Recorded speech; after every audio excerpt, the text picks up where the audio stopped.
নমস্কাৰ আমাৰ এই অনুষ্ঠান অবলোকনলৈ স্বাগতম জনাইছো ষ্টুডিঅত মই মৌসুমী আপোনালোকে চাই আছে নিউজ নাও আমাৰ এই বিশেষ বুলেটিনৰ জৰিয়তে আমি আজি ফহিয়াই চাব বিচাৰিছো দেশ স্বাধীন হোৱাৰ পিছৰে পৰা বৰ্তমান সময়লৈকে উত্তৰ পূৰ্বাঞ্চলৰ অৰ্থ সামাজিক পৰিবেশ পৰিস্থিতিৰ সন্দৰ্ভত হাতৰাজ মাৰি একৰাজ কৰি গঢ়ি থৈ যোৱা বৰ অসমৰ ভেটি কালক্ৰমত পুনৰ খণ্ড বিখণ্ডিত হৈ পৰিলে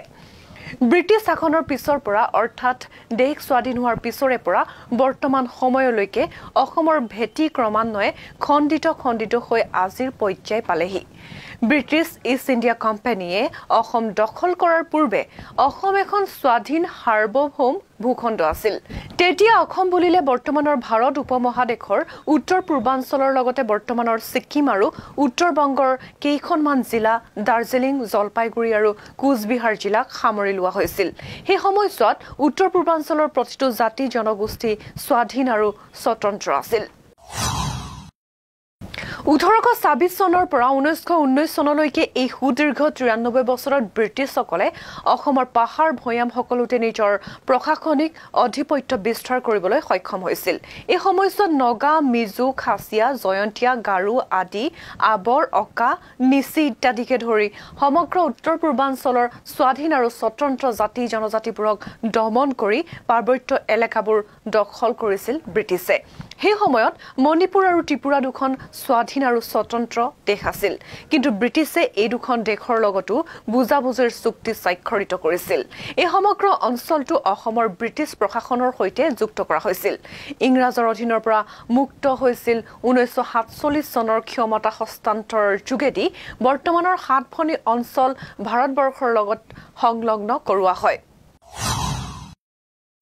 সেই সময়ত মণিপুৰ আৰু ত্ৰিপুৰা দুখন স্বাধীন আৰু স্বতন্ত্ৰ দেশ আছিল কিন্তু ব্ৰিটিছে এই দুখন দেশৰ লগতো বুজাবুজিৰ চুক্তি স্বাক্ষৰিত কৰিছিল এই সমগ্ৰ অঞ্চলটো অসমৰ ব্ৰিটিছ প্ৰশাসনৰ সৈতে যুক্ত কৰা হৈছিল ইংৰাজৰ অধীনৰ পৰা মুক্ত হৈ 1947 চনৰ ক্ষমতা হস্তান্তৰৰ যোগেদি বৰ্তমানৰ সাতভনী অঞ্চল ভাৰতবৰ্ষৰ লগত সংলগ্ন কৰোৱা হয় বৰ্তমানৰ পশ্চিম বংগৰ শিলিগুৰিৰ কৰিডৰটোৱে উত্তৰ পূৰ্বাঞ্চলক ভাৰতৰ আন ঠাইৰ লগত সংযোগ কৰিছে মূলত এই শিলিগুৰি কৰিডৰটো বন্ধ হৈ গলে ভাৰতৰ মূল খণ্ডৰ সতে সাতভনী অঞ্চলৰ যোগাযোগ প্ৰায় বন্ধ হৈ পৰিব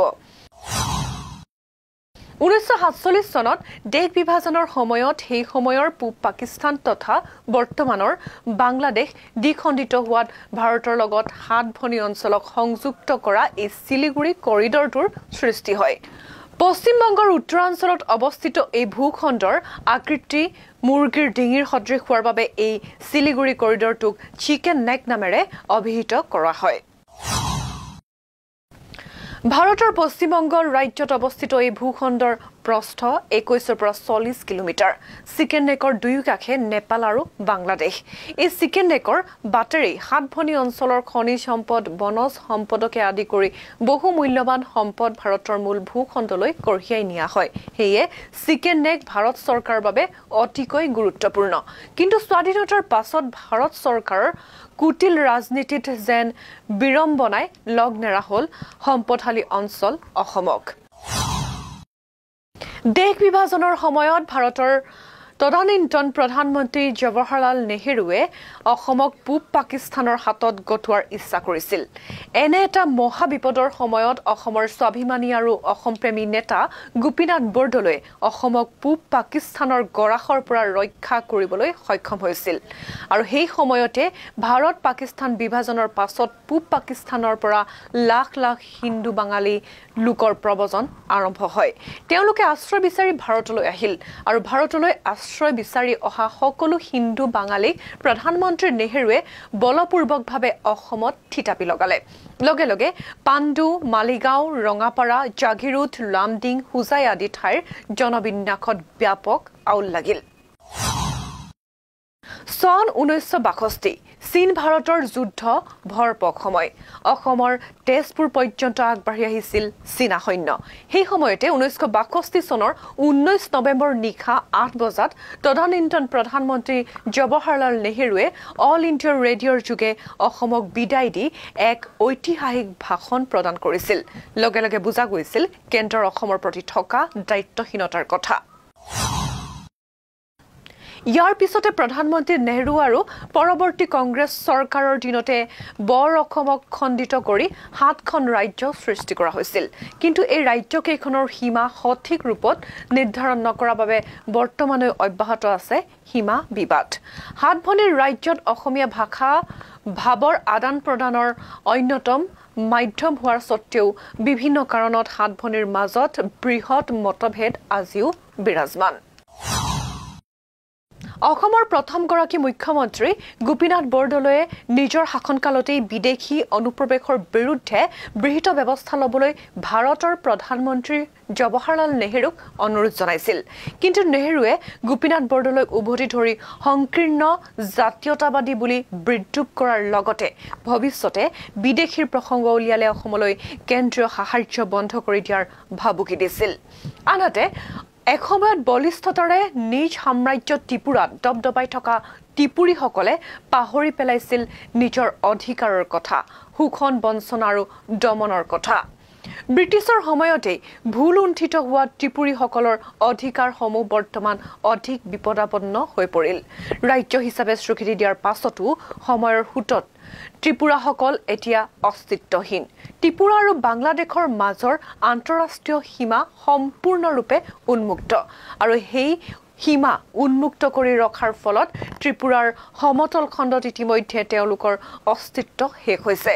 জনজাতীয় বেষ্টনীৰ ভূমি সংৰক্ষণৰ হস্ত অনুসূচী অনুযায়ী ব্যৱস্থা থকা পাহাৰীয়া জিলাকেইখনত নিজৰ অস্তিত্ব কিছু পৰিমাণে বৰ্তি আছে যদিও সেয়া পৰ্যাপ্ত নহয় পূৰ্বতে নিজ ৰাজতন্ত্ৰৰ সময়ত 100% ত্ৰিপুৰী জনবসতি থকা ত্ৰিপুৰাত এতিয়া অনুপ্ৰৱেশৰ ফলত ত্ৰিপুৰীসকলৰ সংখ্যা হ'লগৈ মুঠ জনসংখ্যাৰ মাত্ৰ 19%। ইফালে স্বাধীনচিতিয়া মনৰ নগাসকল অঞ্চলটোৰ আটাইতকৈ জাতীয়তাবাদী জনগোষ্ঠী আজি পৰ্যন্ত নগাসকলে পৃথক নাগালিমৰ দাবীত অব্যাহত ৰাখিছে বিদ্ৰোহ কিন্তু এতিয়ালৈকে কেৱল আলোচনাৰ মাজতে সীমাবদ্ধ থাকিল নগাসকলৰ সমস্যা তেওঁলোকৰ দাবীসমূহ স্বাধীনতাৰ আগৰে পৰা নগাসকলে নিজৰ আত্মনিয়ন্ত্ৰণ তথা আত্মপৰিচয়ৰ দাবীত বিদ্ৰোহী মনোভাৱেৰে এক দীঘলীয়া সংগ্ৰাম চলাই আহিছে নগা জাতীয় পৰিষদ গঠন কৰি আংগামী জাপো ফিজুৱে ভাৰতৰ লগত সংযোগকৰণৰ বিৰোধিতা কৰি আৰম্ভ কৰিছিল সহস্ৰ বিদ্ৰোহ 1947 চনৰ 19 জুলাইত নাগা নেশ্যনেল কাউন্সিলৰ নেতা আংগামী জাপা ফিজু ভিডে চেলি সাফ্ৰে সেটৰ লগতে নগা জাতীয় পৰিষদৰ 9 গৰাকী সদস্যই দিল্লীত মহাত্মা গান্ধীক লগ ধৰিছিল আৰু নগাসকল হুকিয়াকৈ থাকিবৰ বাবে স্বাধীনতাৰ প্ৰস্তাৱ দাঙি ধৰিছিল স্বাধীন নগা ৰাষ্ট্ৰৰ সপক্ষে 10টা যুক্তি তুলি ধৰিছিল এনএনচিয়ে আৰু নগা জাতীয় পৰিষদৰ প্ৰতিনিধি দলটোৰ সৈতে আলোচনাত বহি বিবুদ্ধিত পৰিছিল মহাত্মা গান্ধী হেয়ে আলোচনাৰ সময় দুদিনলৈ বৃদ্ধি কৰা হৈছিল ফিজু সাক্ৰেহতৰ স্বাধীনতা বিচাৰৰ যুক্তিৰ সন্মুখত গান্ধীজী যুক্তিহীন হৈ পৰিছিল নগাসকলৰ স্বাধীনতাৰ দাবী যুক্তিসংগত বুলি গান্ধীজীয়েও পতিয়ন গৈছিল কিন্তু পৰৱৰ্তী সময়ত ব্ৰিটিছে ভাৰত এৰি যোৱাৰ পাছত 1947 চনৰ 14 আগষ্টত অৰ্থাৎ ভাৰত স্বাধীন হোৱাৰ ঠিক এদিনৰ আগে নগা পাহাৰেও নিজৰ স্বাধীনতা ঘোষণা কৰিছিল স্বাধীন নগাৰ পতাকা উত্তোলন কৰা হ'ল খনমাত কহিমাত আৰু ঘাছপানীত মুককচাং আৰু ওখাটো দুখনমান পতাকা উত্তোলন কৰা হ'ল য'ত জিলিকি আছিল এটা সহিঙীয়া হুকুলা তৰা আৰু ৰঙা হালধীয়া আৰু সেউজীয়া ৰঙৰ এখন ৰামধেনু ফিজু সাক্ৰেৰ দৰে সংগ্ৰামীয়ে সাধাৰণ নাগা লোকক স্বাধীনতাৰ সংজ্ঞা বহু আগতে বুজাই দিছিল আৰু নগা পাহাৰৰ চুকে কোণে বিয়পি পৰিছিল ফিজু সাক্ৰেৰ সাহসৰ বতৰা ফিজু সাক্ৰে হৈ পৰিছিল জীৱন্ত কিংবদন্তি স্বাধীনতাৰ আনন্দত মতলীয়া ভাৰতবৰ্ষৰ নেতাসকলৰ কিন্তু কাৰো চকুত পৰা নাছিল নগা পাহাৰৰ সেই ঐতিহাসিক ঘটনাটো কাৰো সময় নাছিল নগা পাহাৰৰ খবৰ ল'বলৈ ইফালে জনজাতিসকলৰ মাজত সংঘাত সৃষ্টি হৈ আহিছে ইয়াৰ বাবে অতি কৌশলপূৰ্ণভাৱে সহায় লোৱা পৰিলক্ষিত হয় উপজাতীয়তাবাদৰ প্ৰত্যক্ষ বা পৰোক্ষভাৱে কেন্দ্ৰৰ হেঁচাত আজিও বড়োভূমিত শুনা যায় অবৈধ অস্ত্ৰৰ জনজননী বা আজিও 6 জনগোষ্ঠীৰ জনজাতিকৰণৰ দাবী বা অন্যান্য জনজাতিৰ মাজত বিভিন্ন কাৰণত অন্তকণ্ডলৰ